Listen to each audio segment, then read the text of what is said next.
بسم الله الرحمن الرحيم الحمد لله رب العالمين والعاقبة للمتقين ولا عدوان إلا على الظالمين والصلاة والسلام على أشرف الأنبياء والمرسلين نبينا محمد وعلى آله وصحبه أجمعين سلام الله عليكم ورحمة الله وبركاته أهلا وسهلا بكم dans cette 38e leçon des leçons de Tawhid intitulée L'interdiction d'invoquer autre qu'Allah.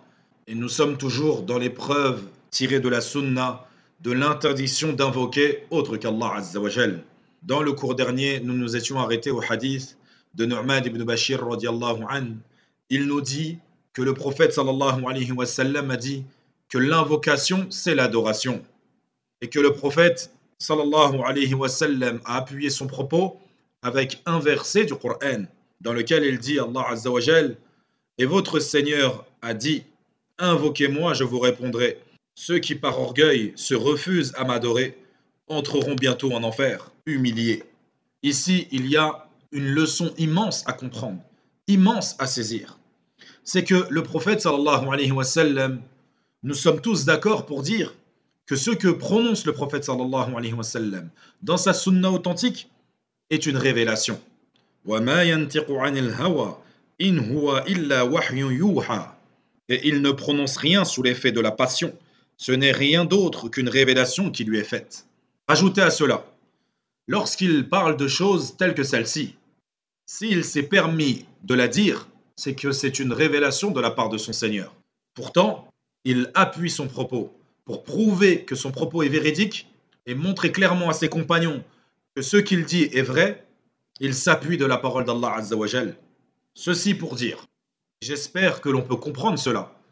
C'est que toi, ya Abdallah, lorsque tu appelles à l'islam, toi, ya Amatallah, lorsque tu appelles à l'islam, et que tu viens dire à ton neveu, ta nièce, à un ami, une amie, ceci est halal, ceci est haram, ceci est conseillé, ceci est détestable, et que tu te contentes seulement de dire cela, comment peux-tu penser que les gens vont adhérer à ton message, que les gens vont adhérer à ta parole, alors que le prophète Mohammed sallallahu alayhi wa sallam lui-même, lorsqu'il évoquait un sujet, il s'appuyait d'un verset du Coran.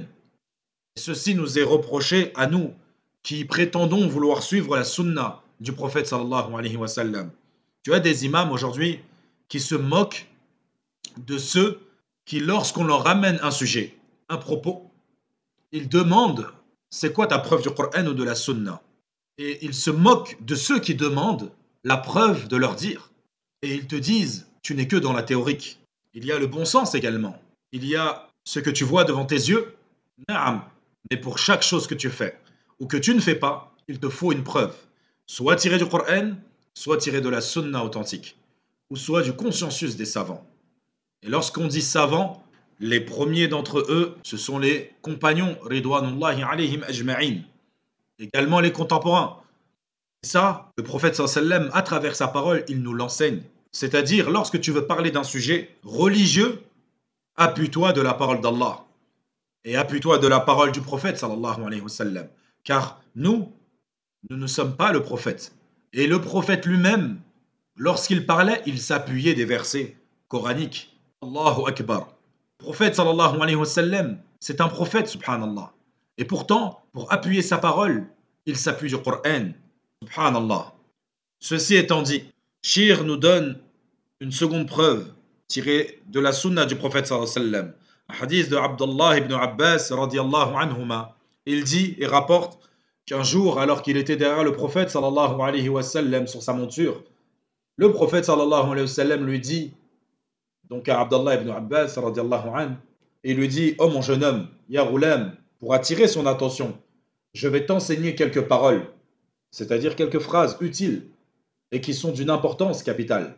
Et il lui dit, préserve Allah, c'est-à-dire préserve ses injonctions, préserve ses commandements, reste dans les limites de ses commandements. Donc, préserve Allah, il te protégera. Préserve et protège Allah, certes tu le trouveras face à toi, c'est-à-dire il te secourra, il te fera triompher, tu feras toujours partie des vainqueurs et de ceux qui réussissent dans cette vie et dans l'au-delà. Puis il mentionne ce pourquoi il a évoqué ce hadith. Lorsque le prophète sallallahu alayhi wa sallam dit, lorsque tu veux demander quelque chose, demande à Allah. Lorsque tu veux implorer de l'aide, implore l'aide d'Allah. Et c'est comme ça qu'était notre prophète sallallahu alayhi wa sallam et les compagnons après lui, ridwanullahi alayhim ajma'in. Ils enseignaient à leurs enfants. Ils enseignaient aux enfants. Imaginez-vous, à la place de Abdullah ibn Abbas, qui était tout jeune, radiallahu anhuma, et il a le prophète de l'humanité qui est là et qui prend le temps pour lui enseigner. Ne pensez-vous pas qu'il va donner de la valeur à ce qui lui est donné à cet instant-là? J'aimerais rappeler une chose ici, pour ceux qui sont parents. Lorsqu'on interdit à nos enfants, ou lorsqu'on oblige à nos enfants, nous devons faire cet effort de ne pas leur interdire ou leur obliger en leur disant tout simplement fais ceci ou fais cela ou arrête de faire ça, c'est interdit. Mais plutôt de leur évoquer la parole d'Allah Azzawajal ou de son prophète. Ne fais pas cela, car le prophète nous l'a interdit dans sa parole. Ne fais pas cela, car Allah Azzawajal nous l'a interdit. Fais plutôt comme cela, car Allah Azzawajal nous l'a recommandé, ou le prophète sallallahu alayhi wa sallam. Et évoquer les paroles divines. Donc pousser ton enfant à la réflexion. Ce n'est pas ton père qui t'interdit, mais c'est ton Seigneur avant lui qui te l'a interdit. C'est pas ton père qui t'ordonne. Il t'ordonne parce que le prophète de l'humanité, ton prophète et le prophète de ton père, a ordonné cela. Ala kulli hal. Ceci étant dit, le prophète sallallahu alayhi wa sallam enseigne à cet enfant. Et qu'est-ce qu'il lui enseigne? Il lui enseigne l'unicité d'Allah. Il lui dit, oh mon enfant, lorsque tu demandes que ça soit quelque chose d'immensément grand ou d'immensément insignifiant, demande-le à qui? Demande-le à Allah Azza wa Jal. Cela doit nous percuter et on doit comprendre et saisir la demande à Allah Azza wa Jal. Et que celui qui ne demande pas, même la chose la plus simple, yastakbir ala Allah. Il s'enorgueillit face à Allah. C'est-à-dire que s'il ne demande pas, même les choses les plus simples, Allah Azza wa Jal nous dit dans le verset qu'on a cité précédemment, celui qui se refuse de m'adorer, c'est-à-dire celui qui se refuse de m'invoquer. Certes, son refuge sera le feu. A'udhu billah. Également, sachez que les compagnons nous disaient, même le sel, on le demandait à Allah Azza wa Jal qui nous procure du sel, le sel que l'on met dans nos plats aujourd'hui. Wallahi, on ne se rend pas compte des ni'am. Eux, ils voyaient ça comme une ni'ma. Nous, pour nous, c'est normal d'avoir du sel sur la table. Mais les compagnons demandaient à Allah Azza wa Jal. Car aujourd'hui, nous, on a du sel à foison. Donc on considère qu'on n'a pas besoin de se prendre la tête. Mais en vrai, si Allah décide de nous éprouver par une pénurie de sel, et là, on invoquera Allah Azza wa Jal pour assaisonner nos repas. Allahu musta'an.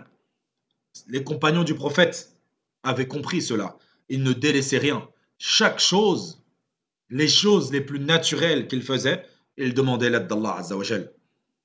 Et wallahi, j'ai déjà rencontré des gens qui me disaient non, j'ai pas envie de déranger Allah, j'ai pas envie de lui demander des choses futiles. Par Allah, ceci est du kibr. Tu penses que ces choses futiles, tu les fais par ton intelligence, ta force et ta technique. Si Allah t'enlève la ni'ma de la santé, tu seras dans ton lit comme c'est arrivé à d'autres qui sont partis se coucher et n'ont plus réussi à se lever et ils ont fini handicapés, ils ont fini paralysés. Et là, ils ont compris les ni'am de la santé. Et ils se sont rapprochés d'Allah par cette épreuve. Et chaque chose qu'ils font aujourd'hui, ils demandent à Allah Azza wa Jal. Parce qu'ils ont compris. Naam. Puis le prophète sallallahu alayhi wa sallam poursuit et il dit, sache que si la communauté, c'est-à-dire toutes les communautés, juives, chrétiennes, musulmanes, djinns, toutes les communautés, se regroupaient pour te vouloir un bien, alors il ne te ferait que ce que Allah t'a prescrit. Même une chose simple et facile qui pourrait te donner, il ne pourrait te la donner que si Allah te l'a prescrit. Et ceci revient à la croyance dans le qadar, dans la prédestinée. Et la prédestinée, c'est un point qu'on évoquera plus tard, Inch'Allah. Mais sachez qu'elle a 4 points essentiels. Quand tu crois à la destinée, c'est-à-dire que tu crois au fait qu'Allah Azza wa Jal, il sait toutes choses, qu'il a écrit toutes choses et qu'il a décidé et voulu tout ce qui se passe. Et la dernière, c'est que ce qu'il a voulu, il l'a effectivement créé. Ces 4 points que je viens d'évoquer sont les 4 piliers dans la croyance au qadar. le fait que tout est prédestiné. Il y a un poème qui permet son apprentissage, ou plutôt de retenir ces quatre conditions sur la prédestinée. Le poème dit la chose suivante. علم كتابة مولانا مشيئته وخلقه وهو إيجاد وتكوين. La connaissance de notre protecteur qui a écrit toute sa volonté et qui l'a créé, il l'a fait apparaître et il l'a façonné. Naam. Et également, le prophète sallam poursuit et il dit et si ces communautés se regroupaient pour te nuire, ils ne te feraient que ce que Allah t'a prescrit. Certes, les plumes sont levées et l'encre des feuillets a séché. Et ici, lorsqu'il parle des plumes qui sont levées, il fait référence à ce que Allah Azzawajal a tout prédestiné. Il les a prédestinés fi kitabin mubin, dans un livre clair et explicite, dans lequel il a mis en évidence toutes choses.